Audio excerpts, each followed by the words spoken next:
There we are, and we've started the recording for today's meeting. We've got quite a bit on the agenda to get to. So I will just go ahead and start with the minutes. Thank you, Dia, for sending me the attendees of last meeting. Hopefully you all got a chance to look at that. If you looked at it before I got a chance to fix that, that has been updated and fixed.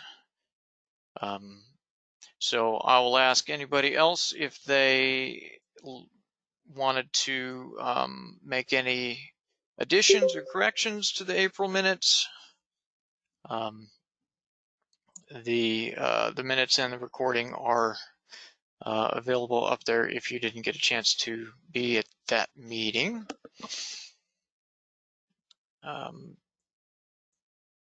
Anybody have any clarifications, questions, additions, revelations, visions, complaints?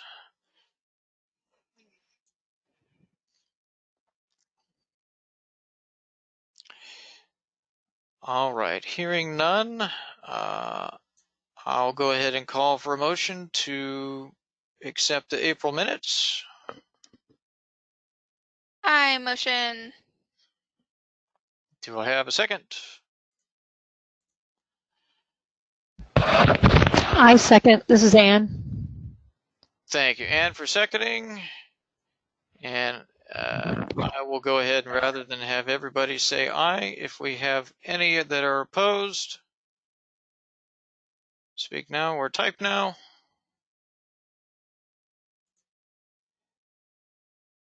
Hearing and seeing none, the minutes are approved. Which reminds me, Heather, are you recording for this meeting? Yes. I like how that was a question. It was more of a why wouldn't I be? Okay. Okay. So let's go ahead and move on to announcements. So most of you probably know, but I thought I'd remind you anyway that there's going to be a meeting today at 2 o'clock that Beth is leading, where we're going to have an opportunity to discuss strategies for reopening as more and more libraries are opening up on a limited basis, as we did this morning. And I just put it on the agenda because I thought it would be interesting to open it up to all of you catalogers to see if anybody had any particular strategies that they had learned or are implementing that they found to be especially helpful, or if anybody had any particular questions about anything. Like I said, this will be a more fleshed out discussion today at 2 o'clock, but I just thought with this particular cataloging group, if we had anything scoped to cataloging specifically, if anybody had anything they wanted to bring up. It was quite challenging for us. We had a committee put together all of the safety protocols that we're implementing this morning, and it's been successful so far. But I don't know, Heather, do you think it's been successful so far? We tried it for a whopping 3 hours so far. I think so. Besides some minor questions, it looks like it was going pretty all right. We've decided we're going to have to put roadblocks to actually physically impede people's access to make them read signs. I think most people are kind of signed out. I think you said, I don't know if that's been the same experience for anybody else, but anyway, I've dominated that discussion. I'm sorry. I was going to open it up for other folks if they had any questions or any comments that they wanted to share when it comes to reopening.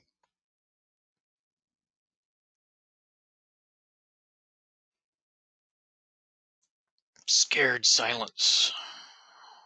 This is Dia. I don't have any great words of wisdom or anything, but you mentioned something about people being signed out. Just a caution for anybody who is putting up a lot of signage, don't put too much. The less the better, because what I found recently going into a place was there was way too many notices and stuff on the door, and I completely missed, don't come in, call us. So just be aware that might be an issue for you too. Does Umatilla have any libraries that are opening up this week or next week, Dia, that you? We already have a couple that actually have opened on a limited basis. Mm-hmm. I know Athena has. I think Adams has. I can't tell you exactly who because it changes minute by minute, it seems like. No, I understand. And it's kind of interesting for catalogers. I know many of us probably do have desk work as well. And so we're trying to manage our cataloging workload with our cert desk duties or our reference desk duties, and our schedules can be somewhat unpredictable at times. Is that a fair understatement? Leanne says they restarted curbside service today. And I'm sure there's a slew of different types of protocols that you have to follow, in other words, to make that successful, right, Leanne?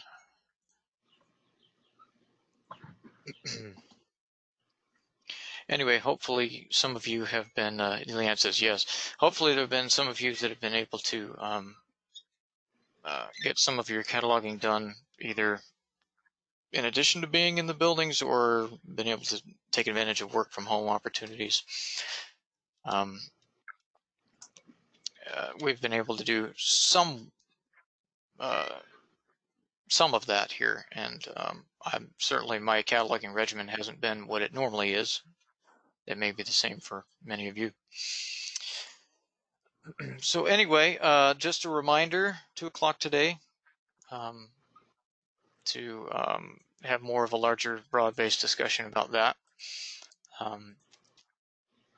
And I know, Beth, you sent out the information for that on Friday, right? So at least in my email, that's where it is. Yes, I sent it out to the Sage listserv on Friday. Mm-hmm.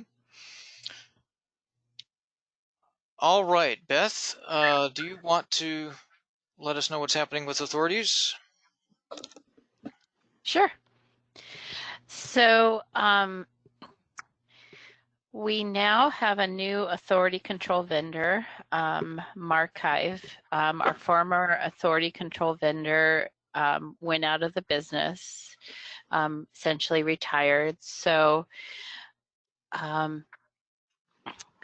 with that change in vendor, they wanted us to delete all of our existing authority records and re-import new ones, because there were several deletions and changes and so on. So all of those new authority records have been loaded. And I just sent out the end of last week all of the bibs that were created in the last year, except for e-resource bibs. For authority work to be done on those. And so once those records come back from the authority vendor Marchive, I will make those changes in the system. Something else that's going on right now is that I'm updating the bib records with the subfield zeros for all of the authority headings to reflect the new authority records. So I guess I'll open it up to any questions folks have about authority updates, and I will be sending out emails as new stuff happens.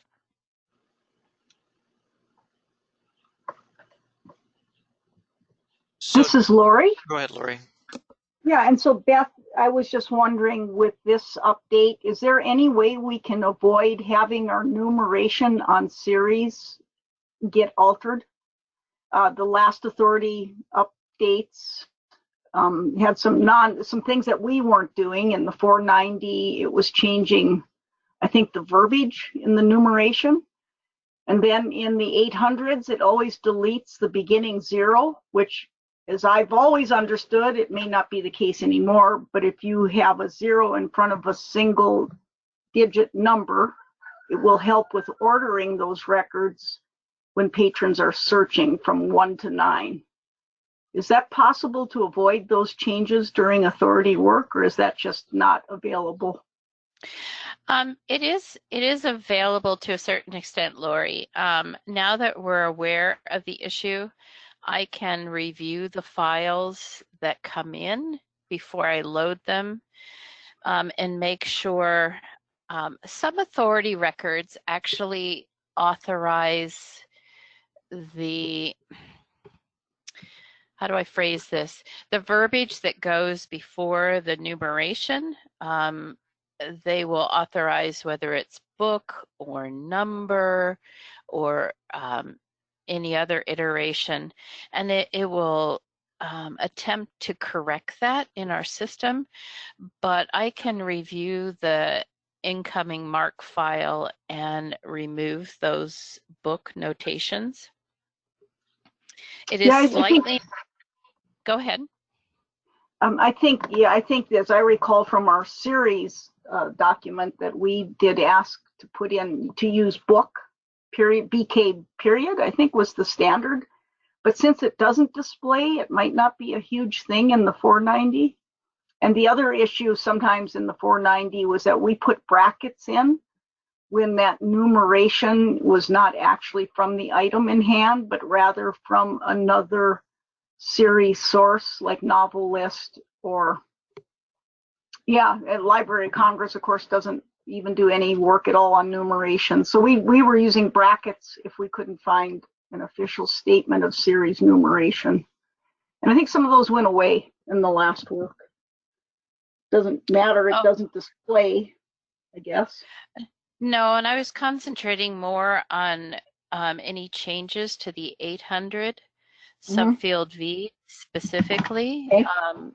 So that it wasn't impacting the work that we had already done. And the 490 is a little bit more difficult to, unless I just prevent that field from being overlaid, which is possible. Since it's supposed to be taken from the record or from the book anyway, is there any reason that we need to update the 490 field? Not that I know of, no, because the 800 should contain, the 800 or the 830 should contain the authorized heading. Yeah, that might be handy. Yeah. So I'll make a note to prevent overlay of the 490.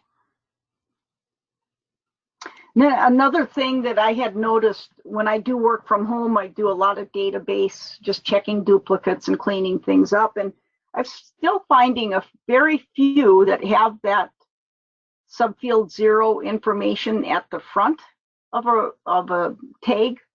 And should I just make note of that, or should I just keep correcting them? Maybe there's a way you could do a global cleanup again on those. I don't find them often, but occasionally I do find them in reverse order. Lori, if the next one you could find, you could make a note of the ID. I think that what I'm doing on the back end of getting these records caught up with getting the correct subfield 0 tags in there, I think it will correct that, but I'd like to test it out. So yeah, they may all they may all get cleaned up during this phase then. That'd be good. I've only found a half a dozen in the last couple of months. Okay. So most of them are clean, I think. Thank you. You're welcome. And you said you'll be letting us know as things get implemented on that, right? When do you expect, or has that process already begun of updating the authorities that we currently have from MARChive? I've been working through doing 10,000 records at a time, updating the subfield 0s. With the new authority record tags. I can't do too many at one time or it taxes the system and then you guys all have problems. So I've been trying to do it at night. But we have 1.5 million bibs and 10,000 records a time. It's taking longer than I want it to, but the reality of it is it might take another week and a half at least to get through all the records. And once we get caught up, there is a job that we can run to update the subfield 0 tags in the records on a daily basis. So any new records that folks bring in, it will look for the appropriate authority heading and add the subfield 0 to it. And so it's just, we're in catch-up mode right now. And once we get caught up, things will be a lot better.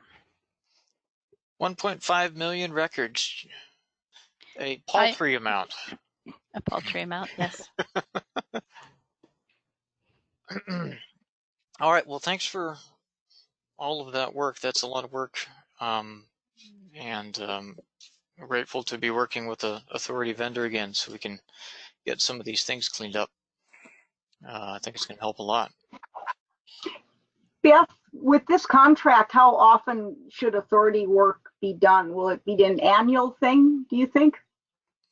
Actually, Lori, with the new BIB records, we can send them as often as we want. It's a per record charge. We don't get paid. We don't have to pay anything additional for doing it more often. My thought was that we could probably, depending on the will of the catalogers, I was thinking maybe sending a file off every month for updates. Does it happen to catch duplicates?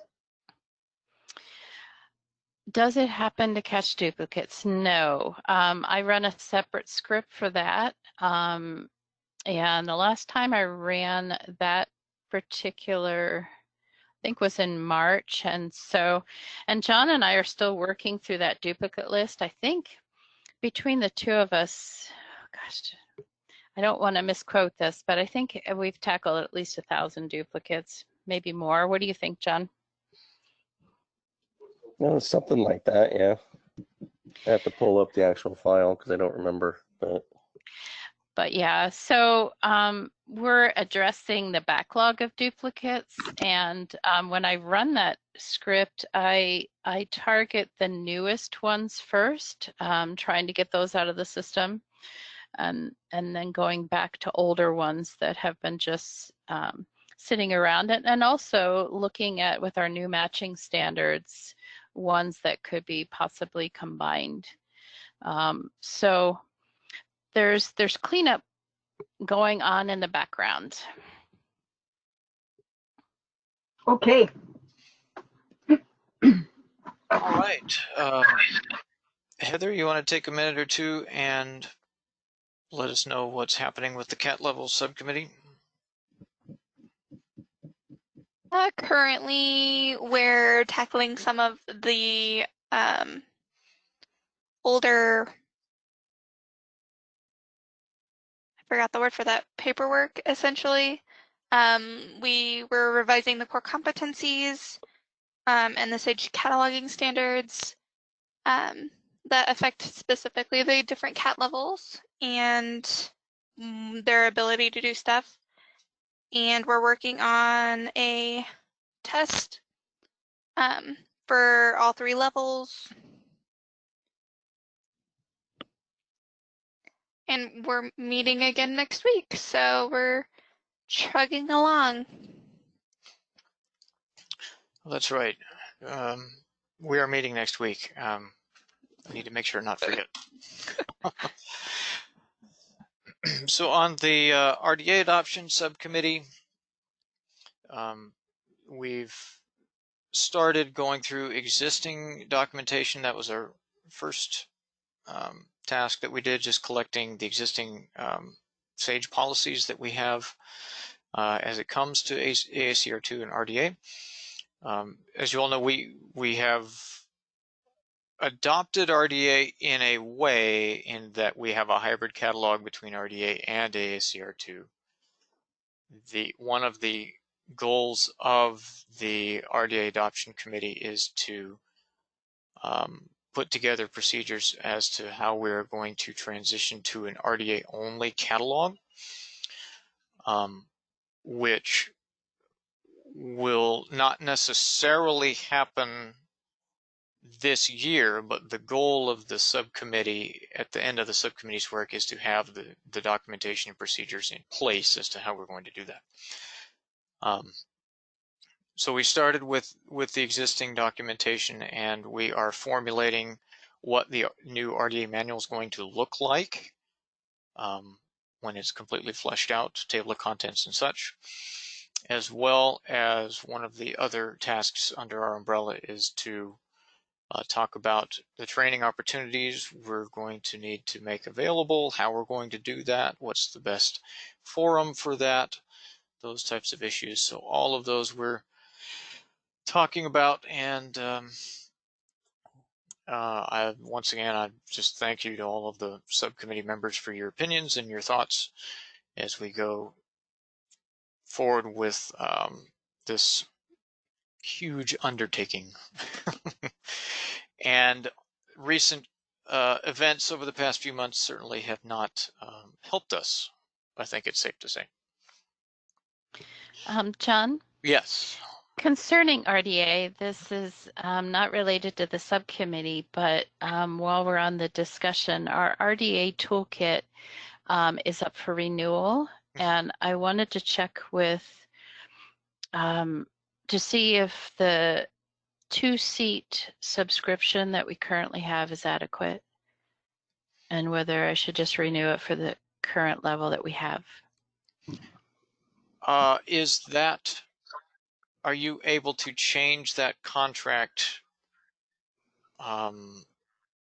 if you need to, or would you need to wait until next year to be able to add or subtract licenses?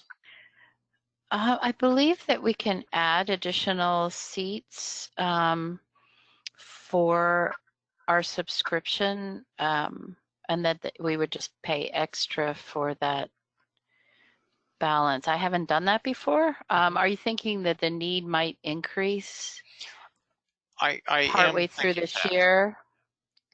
Okay. I am thinking that, yes. I wouldn't make that call right now, but since the authority, quote unquote, authority for RDA is the toolkit, and since it changes much more frequently than our old content standard, we're going to need to have access to that as far as how many different licenses we're going to need to have. I'm not sure at this point, but I am pretty sure that that's going to increase as we go along in the future.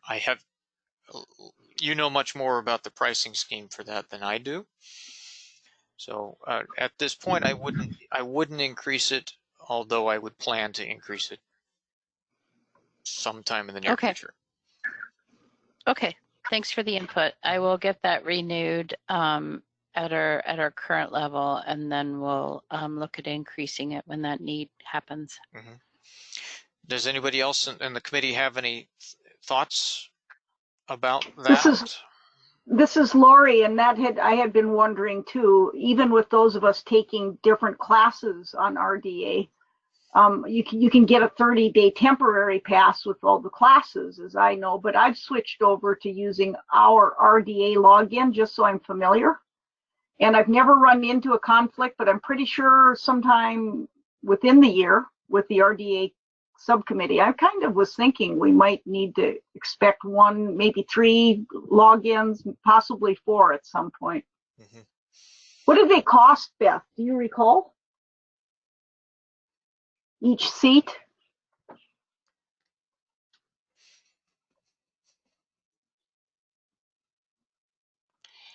Do you have a number handy, Beth, out of curiosity? I'm looking it up right now. Oh, okay. Well, while you're looking that up, let me just go ahead and go on to the next agenda item and then just jump in whenever. For those of you who participate in Libros or have other Spanish collection items, we decided this year, we meaning the staff here at Baker County, to try and do a little bit of research and put together a Spanish template. And we specifically tried to avoid the idea of hybrid records between Spanish and English. Of course, we all know that when you were cataloging something in Spanish, you would have fixed field corresponding to the language of the resource. So the language up there would be SPA for Spanish. But in the 040 field, in subfield B, is where you designate the language of the record, which is different from the language of the resource. Does that make sense? And so if you're doing the entire thing in Spanish, then that would be 040 subfield B SPA, and then you would have the entirety of the record be in Spanish. However, we decided here that we would have an English record with a Spanish resource. And so there are all types of rules as to what needs to be in Spanish, what needs to be in English, so on and so forth, in order to avoid having what's called a hybrid record. So I bring this up just in case if anybody needs a starting point for their Spanish materials. This is kind of what our template looks like. I'm hesitant to publicly post this anywhere because it is fairly Baker County specific. But if anybody would like a Spanish template to begin with, and then they can adjust it to their individual library, please send me a email privately afterwards or text in the chat or something like that. And we'll be happy to send this off to you if that would be helpful for anybody. And this is mainly just, this template is set up for books. As you can see, it looks like a book record. So if you were to adapt it to other materials, you'd need to make more changes, but thank you, Heather, for doing most of the work on that. And it has made our Libros cataloging go much, much faster.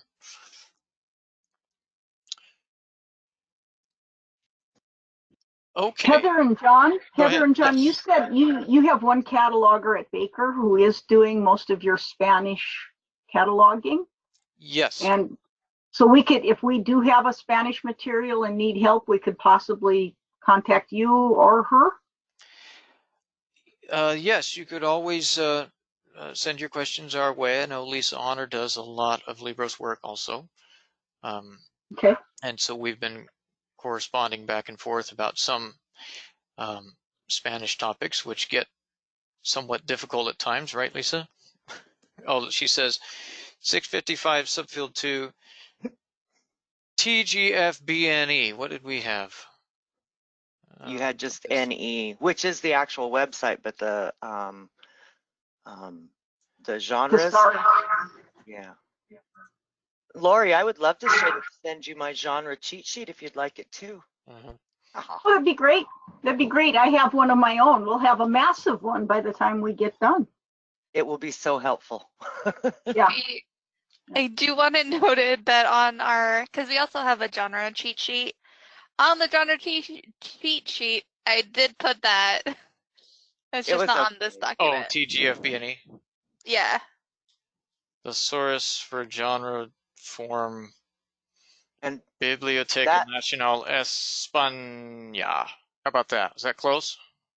That's awesome. And that is the only genre source I have been able to easily access and authorize. Just heads up. Genres are the worst. And you have to word them. You have to word them 6 different ways because of the way they place the nouns and the stuff. So I would love to share with you, Lori. I'm excited. Thanks. Yes, our Libros cataloger, who has been doing great work, was very relieved to find out that in doing her nonfiction work, genre form terms are much less frequent.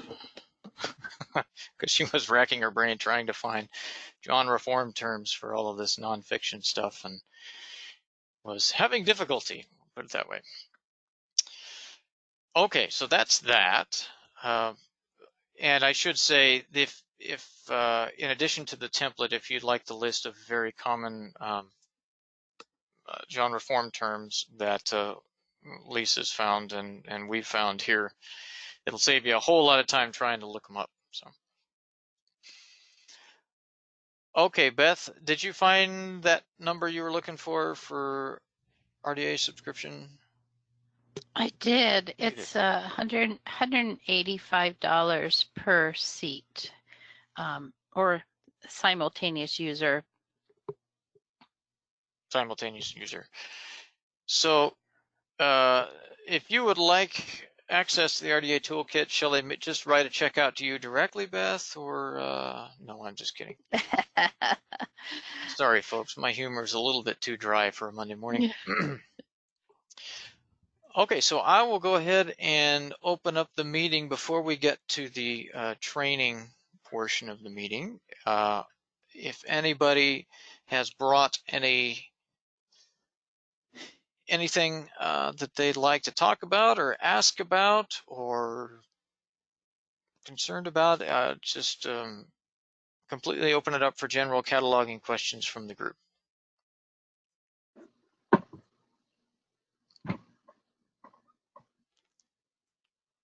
Well, this is Lori, and I don't know if everyone saw the email about the Oregon Battle of Books statement, but I had recollected and everybody confirmed that goes in a 500 field, not in the awards field. And I have done all of the records for the earlier two divisions, the 3rd to 5th grade and the 6th to 8th grade, on every item that I could find. I may have missed an audiobook or something on occasion, but those statements do go into the 500 note field if you have to add them anywhere. And why the rationale for that is that the Oregon Battle of the Books is not an award per se. It's Correct. more of a selection list. Right.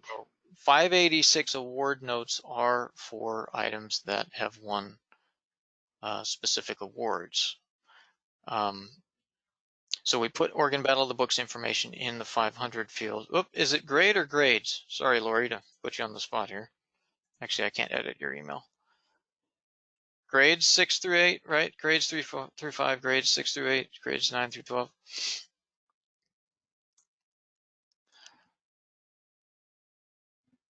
Yeah, I would assume it should be plural. Right. I did. That is a transcription error, and I probably entered all those as grade because I just cut and paste. Mm-hmm. So help me correct them as you find them. Okay. That is a good tip. Thank you, Lori, for bringing that up. And just be aware of that. We do want the awards notes in there. So if you find that something is a, Caldecott Medal Award winner, we do want that information in there. That's very helpful. Other questions, other topics, other concerns in general cataloging?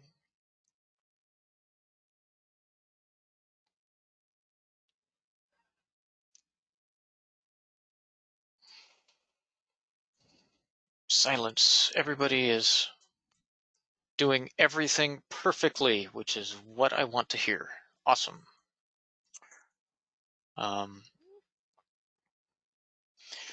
And you can always interrupt me. We'll keep going, but if you can always interrupt me at any point and say, "Oh, I forgot," and ask a question or raise a concern. So we'll go ahead and move on to training. And I put the hyperlink for the training that Beth did last year on diacritics. I think you did it, right, Beth? And it's about 3 or 4 minutes long, I think. And I will send this agenda out to everybody with these links after the meeting's over. We'll talk a little bit about what diacritics are now, but if you'd like a little bit more thorough training on it, the link to Beth's video is right there. What in the world are we talking about when we mention diacritics? It sounds like, honestly, it sounds like a punchline to a really bad pun. Now that I'm thinking about it, like, you know, I wouldn't mind to die a farmer, but I don't want to die a critic. How about that? Does that work? No? It's too early on Monday morning. That's really bad. I'm sorry. Yeah, sorry. I'm halfway through my cup of coffee. I need to finish it. Okay, so if I go to import something, like this example here from George Orwell's 1984, which I use for every example.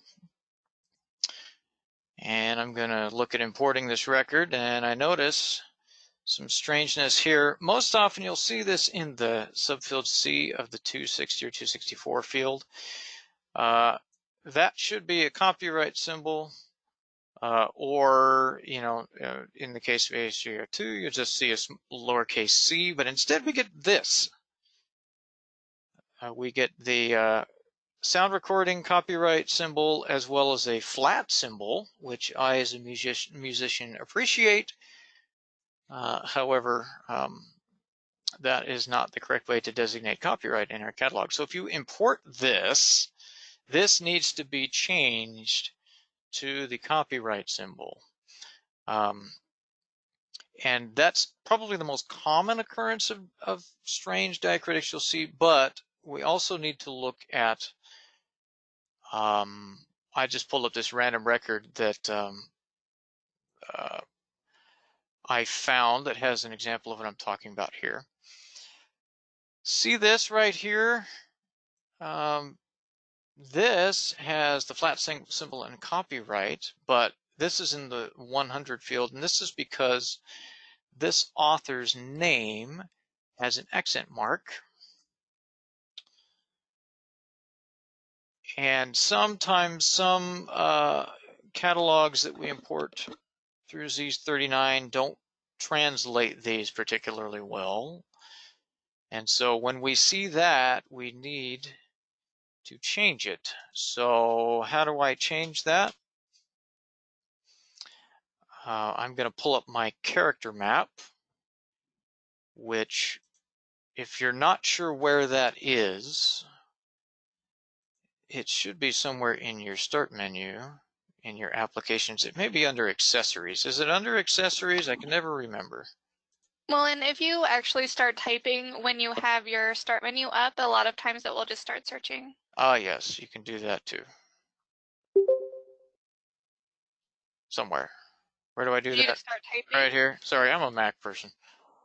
No. Character. Did I lose half the group just by saying that? Character map right here.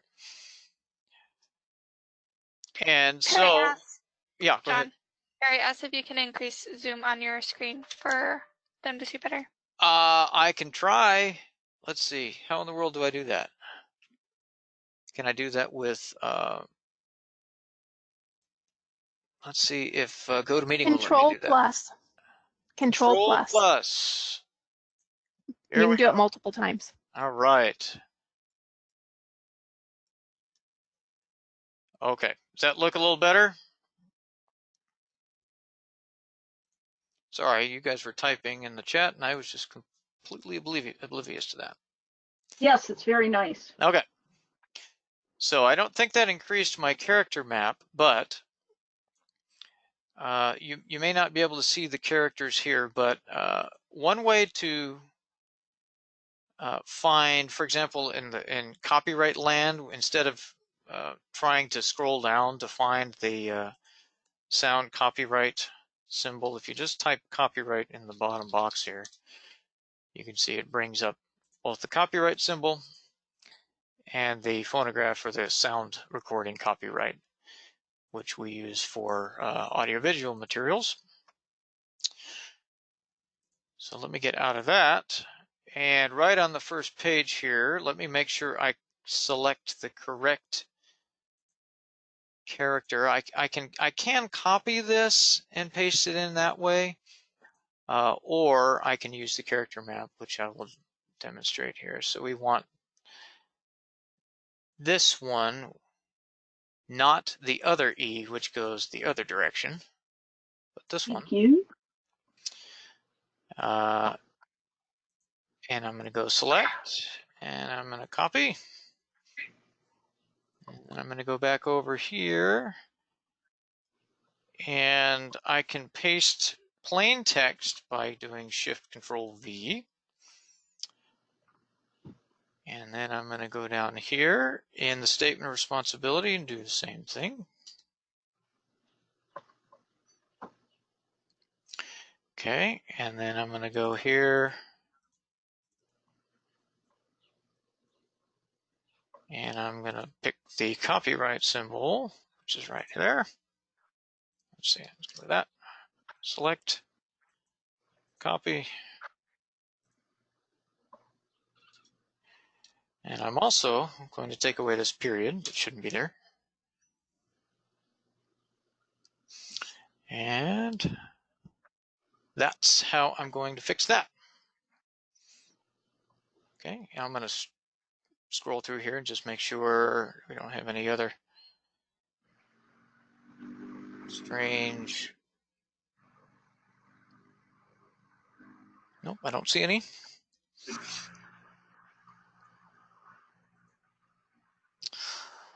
Okay.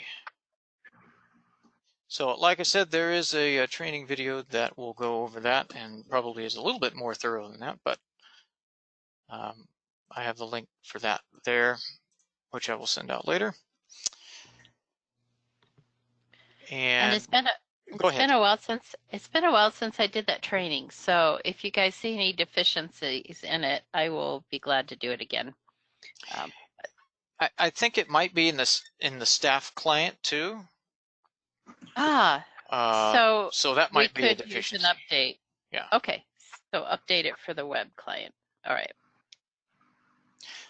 I'll go ahead and turn it over to you, Beth, if you want to talk about batch importing a little bit. Do you want me to send my screen over to you, or you just want to go ahead and talk a little bit? Oh, I can talk a little bit. I forgot we were doing this, so I'm trying to think. I was going to have a file ready. There is a training video on this that David did. It's about 4 years ago, so I didn't include it because I thought it might be a little out of date. So it is out of date.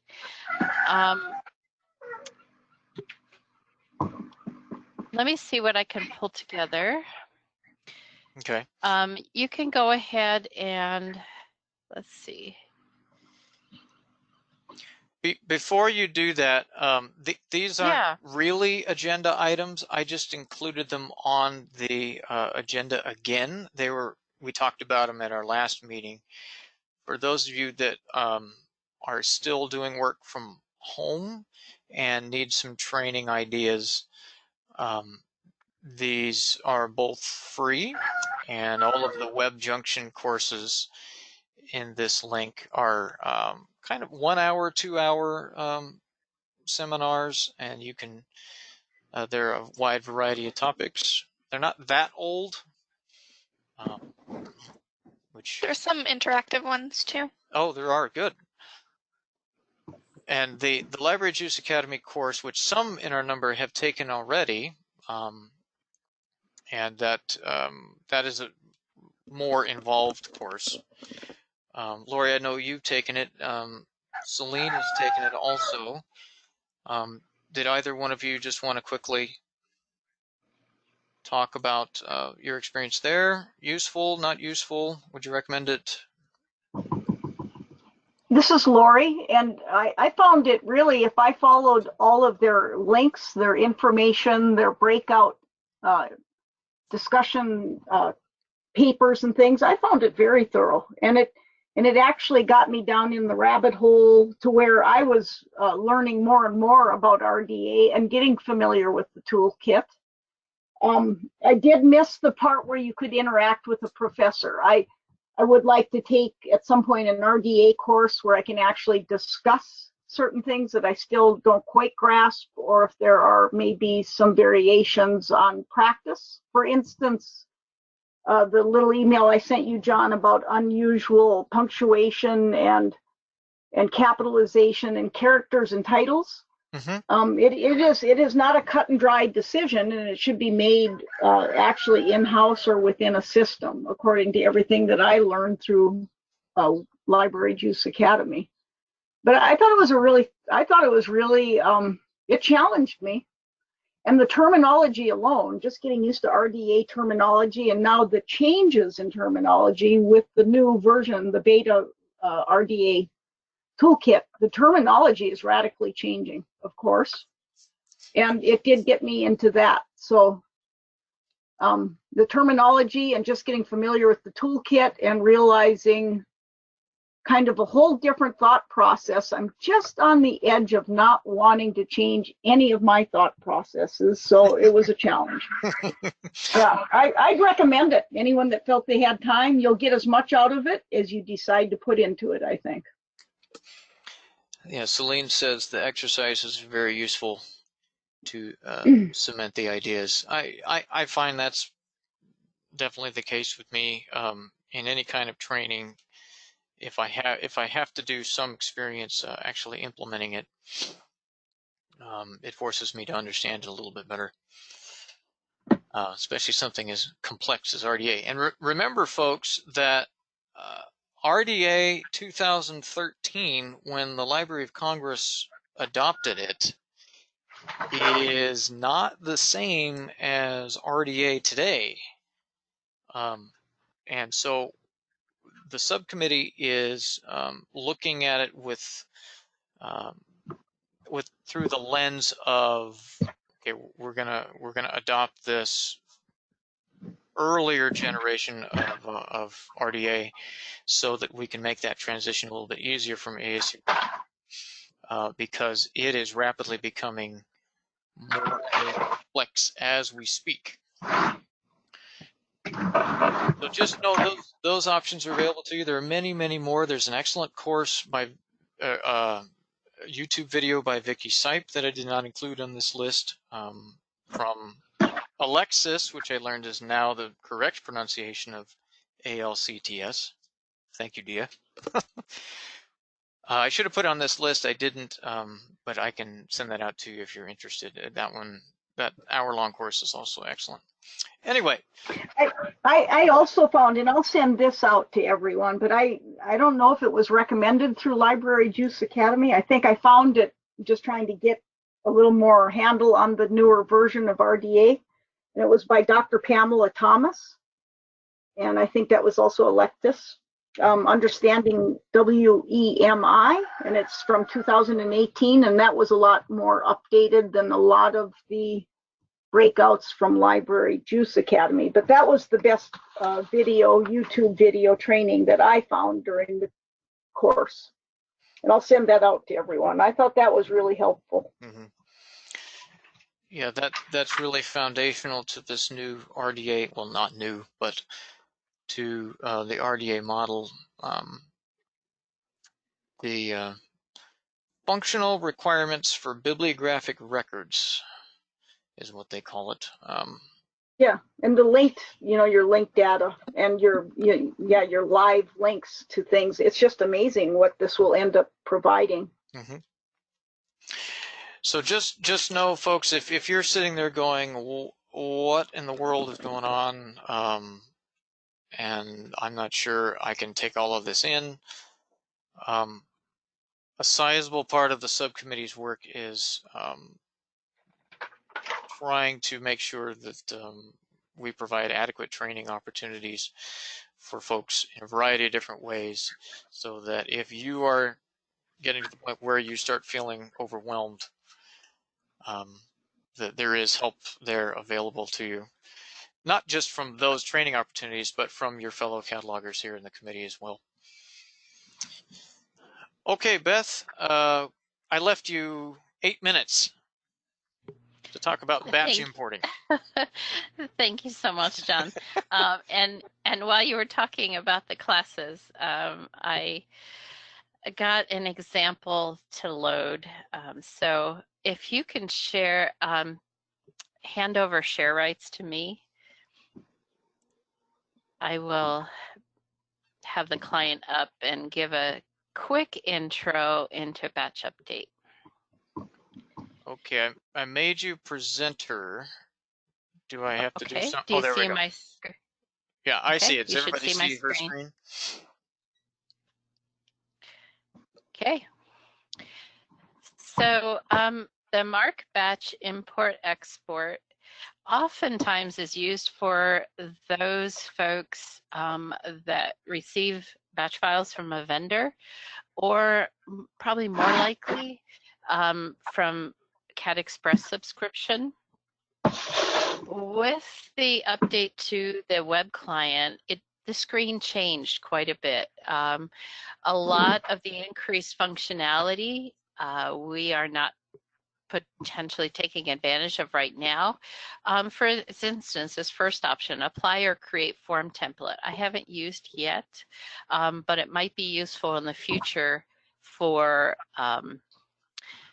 if there's things that you import on a regular basis and you want it to fill in all the fields for you. I just haven't bothered with that yet. For record type, most often you guys are going to be using bibliographic records. I also have the ability, I use this option to bring in authority records. Because we're not using the acquisitions system at this point, we don't need to use the acquisition records option, but it is available. All right, so bibliographic records is the option you select here. Now for here, you just enter a name. Lots of times I'll just give it today's date, but you could put anything in there that's descriptive of the particular batch file you're bringing in. And match set has to do with what you want your batch file to match against in the system to eliminate the possibility of duplicates. Most often I match against ISBN. Holdings import profile is only going to be used if your record has an 852 or a 949 that gives item information. It uses this holdings import profile to create an item that goes with your bib record. For CAD Express records, we don't have that tag, so we bring in the records and then add our items later. But I work with some of the libraries in the system who are getting vendor records, and that vendor puts in the item barcode and all of that item information necessary. And so we can create an item at the same time we're bringing in the bib. So different situations, but for CAD Express users, you won't be putting anything in the holdings import.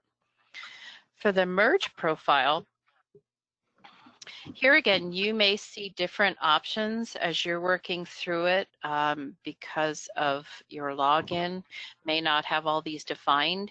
If you don't find any options under here, let me know and I can work with you. But you should see the standard merge because I think I set that one at the Sage level. And what the standard merge does is it basically, if it finds a match on ISBN, it just would add any copies of yours to the existing bib. Well, in this case, it's a CAD Express, so it shouldn't merge at all or find the need to merge. These other things here, the insufficient quality fall through profile, best single, all of these are just further definitions of the merge process we are not using at this particular time. I think that those options are geared towards large loads where you're trying to pick the best library to attach your holdings to. Okay, choose the file. It looks, you just search your system for your particular file. I just create an example record. Select a record source. OCLC is fine, especially if you're bringing records from CAT Express. We do not use the limit matches to a bucket. That's another special feature that we're not seeing a use for quite yet. Select import non-matching records, and the merge on a single match are the most common selections here. And I'm just trying to think. All of these others are not necessary. And you just click on the upload button.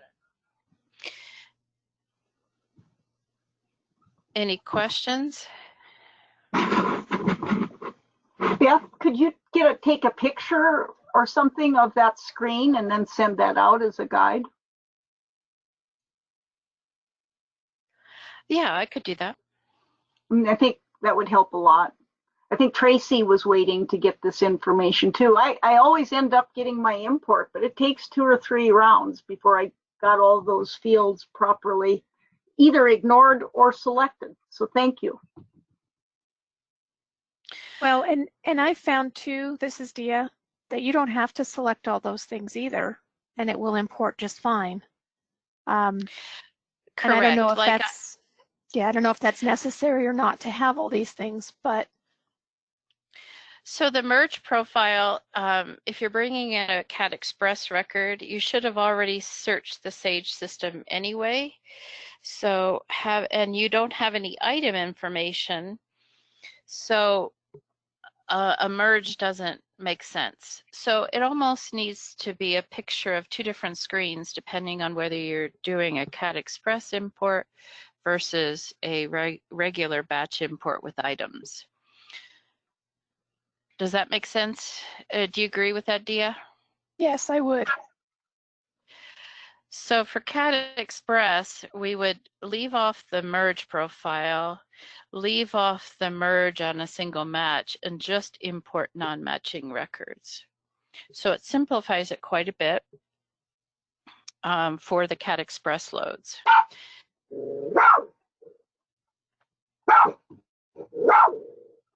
Sorry. That dog does not like that. Must be something. It could tell she could tell I was anxious. So if I click on this, this book or this movie is already in the system. So it's going to find a match and it's not going to load because I have import non-matching records and I've selected ISBN. So I think I'm safe to click on the upload button just so you can see what happens. It goes through its upload process, and then once it's done, I can click to go to queue. Oh, it did import it. Okay, I've got something to delete. So I'm guessing, not sure why, but I'll take a look at why it brought it in. It must have been an ISBN conflict and it didn't think it was a match. But at least you guys got to see the full example of the load, and I can get rid of the duplicate. Before you do, this is Dia. I mentioned that from this screen, you can actually do quite a bit as well. If you're not aware, if you click on that blue imported as link there, that is actual link, and it will take you to the record itself. And from there, you can do your adding your 999 field and that kind of thing. If it's a video or an audio, you can add your GMD to the 245, and you can also add your holdings from this screen, and it's up in the bar between the 2 gray bars. It's the third, nope, go up further. The 2 top gray bars. just above, okay, to your right, to your right, to your right. There's a series of buttons just below where you're at. Right there. The third one in is add holdings. And you can actually go there and add your item from there as well. It's just a nice, easy thing I found that you don't have to then go and wait for it to come back through, you know, up through the ranks so that you can actually search it.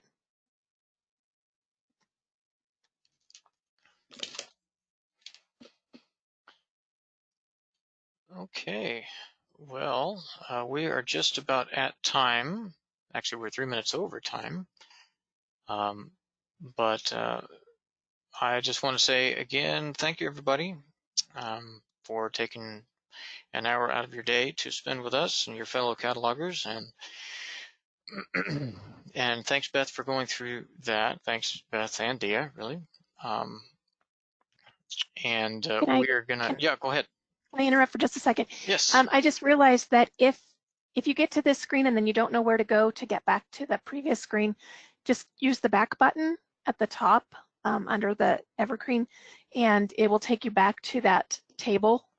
And if you have multiples, you can then go to the next record, etc.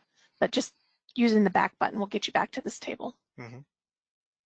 It took me a minute to figure out how to get back. Yes. Good point, Dia. Mm-hmm. All right. Well, I'll send out That was good. Thank you. Yeah, thanks for being here. I'll send out the agenda with the links on it, and we'll let you all go to lunch. And we'll have another meeting first Monday in August. And so thanks everybody for being here, and keep calm and catalog on, which is my new mantra. Goodbye, Thank you. everybody. Okay, thanks a lot, John. Mm-hmm.